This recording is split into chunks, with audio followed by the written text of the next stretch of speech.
You've joined us for another edition of getting to know the biggest and brightest artists in the world, with me, Jules Hallam.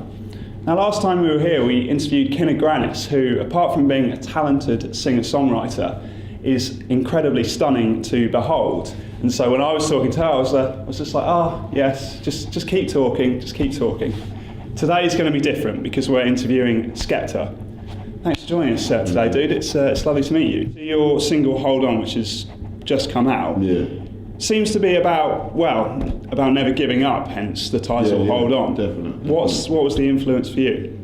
In all walks of life, like people get down times, where they feel like, oh man, forget all this, man, I'm not into it, or somebody makes you feel like you can't do something. Right.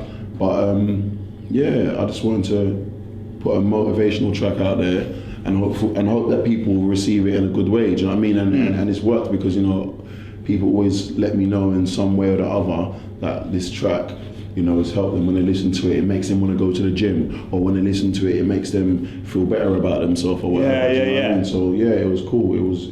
I think that the job that I set out to do, I did well. And you said the message in there is for people who feel like they've been put down or feel like giving up. Yeah. It's just keep going. Yeah. Did you ever find any of that with your music or anything like that? More than ever, man. Like, obviously when I was in school, sometimes they used to make me, I was like a hyperactive child in school, do you know what I mean? And sometimes that might have just meant that I was bored, or or maybe the work, I wasn't interested in it, do you know what I mean? I always had my heart in music since I was a child, so I was like a naughty child. But when I got into my music lessons, I was excelling more than anyone else, do you know what I mean? So that's what I was, but in my music more than ever, man, you always find that everything you do, they try and play it down, do you know what I mean? There's a lot of playing down in England, and I just feel sometimes, just keep going, man, just never give up. Looking a bit more about your background and your upbringing, you're from Tottenham in North London. Yeah, what did you think of the rioting earlier this year, which originated in Tottenham? Oh yeah, man, that was it was a big, how can I say it? It was like a big statement. I think what the people did. I think like all the burning down of things, that there was no need for nothing like that. Do you know what I mean? Like nowadays, there's a way to get your point across. Right. And stuff like that. Like the burning down of things was really like it's quite just barbaric. Yeah, it was just barbaric, and it was like there was no need for it. Do you know what I mean? Like people's homes. Like, do you know what I'm saying? The people that are doing it, that are burning down, like the people that live in the house, they're just as poverty driven or feeling the same way as these guys that are burning down. So there was no need for that. But the act of looting, it was a big statement from these people. Do you know what I'm saying? That like they wanted to let their anger out. I don't think it was right, but it happened. And I guess a lot of people are saying that there must be a difficult community in Tottenham. Did you find that you were ever a part of that? Yeah, definitely, man. I felt as a child, like coming from Tottenham, you don't feel like there is anything. You know what I mean? You don't feel like there is any way out. You don't feel like one day, you're going to become a star, or do you know what I mean? And I think this is what was going through the heads of the people that were looting. Do you know what I mean? Oh, he broke into a shop to grab a television. Will there ever be a chance that I'll be able to buy this television? No, there isn't, because I'm not going to get enough money to buy it. I'm going to nick it as well. And that was what was going through the minds. And growing up in a place like Tottenham that's how it sets your mind to think. Do you know what I mean? From school days, no one ever puts inside you that one day you could become prime minister. Right. Like it's always ruled out. Like you always thought, you walk into a shop, everyone's looking at you, kind of thing. Like you're going to steal something.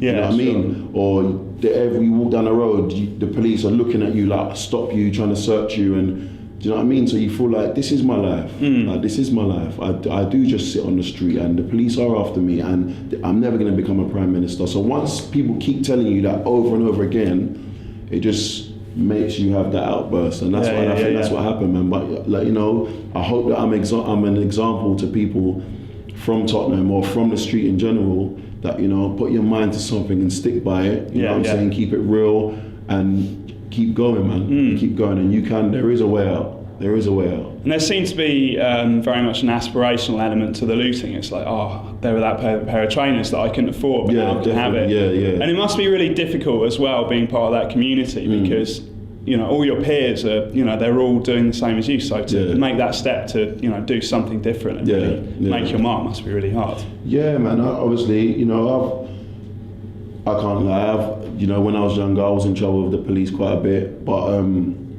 it's just one of those things growing up in the area that I was from, that you get like drawn out into things, and sometimes you make the wrong decisions, do you know what I mean? Right. I will give a lot of the credit to my parents because there was always that fear of going back home and having to explain to my mum and dad why I was arrested. Right. Do you know what I mean? Or why is there a letter? That must be a nerve-wracking experience. Do you know what I mean? Like, God. why is there a letter to the door saying that you've got caught? Right. Parents, you know what I mean? Yeah, so sure. they've always installed the fear and the respect factor that made me. I didn't go the full way. Do you know what I mean? I didn't go. My friends would go out and do something so crazy, and I'd think to myself, "Ooh, do I have to do this? If I don't have to do this, I'm not doing it because when I go back to my mum and dad, I'm going to be in proper trouble." So I feel it's a big responsibility, and parents need to take the responsibility to proper know where their children are.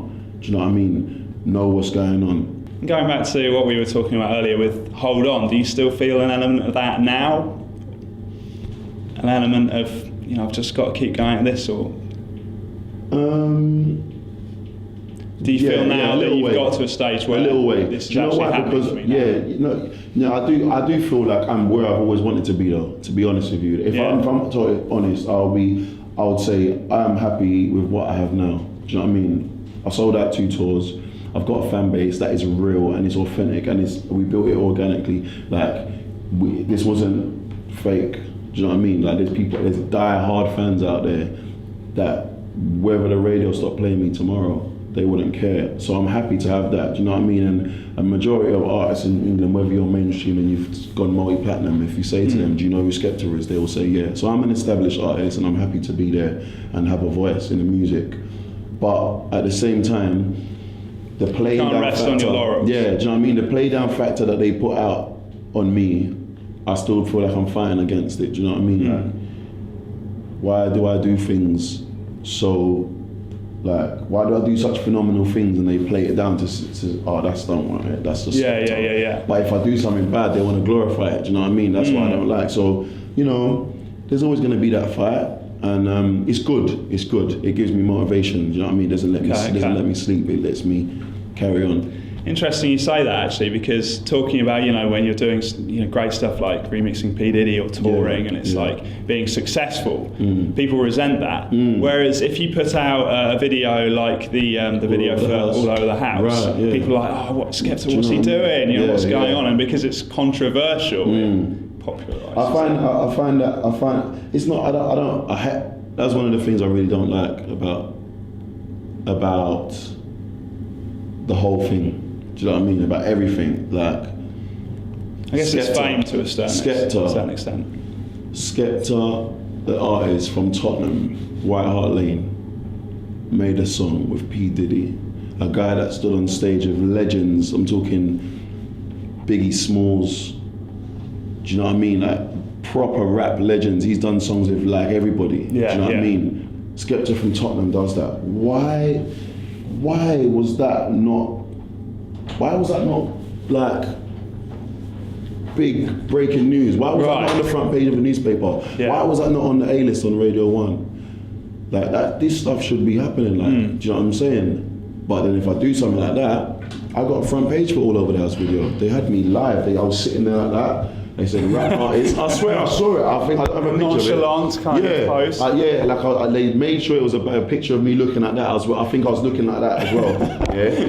Rapper puts out disgraceful video, something, and I thought, oh my God, is that what you're gonna put me on the front page for? And when I did the tune with Diddy, they put a little tiny article in the back of page, in the back of the paper. And I thought, there you go, that proves my point. Do you know what I mean? But those are fights that you're gonna go through, and I don't dwell on them. I keep it moving. Do you know what I mean? I don't complain or nothing like that.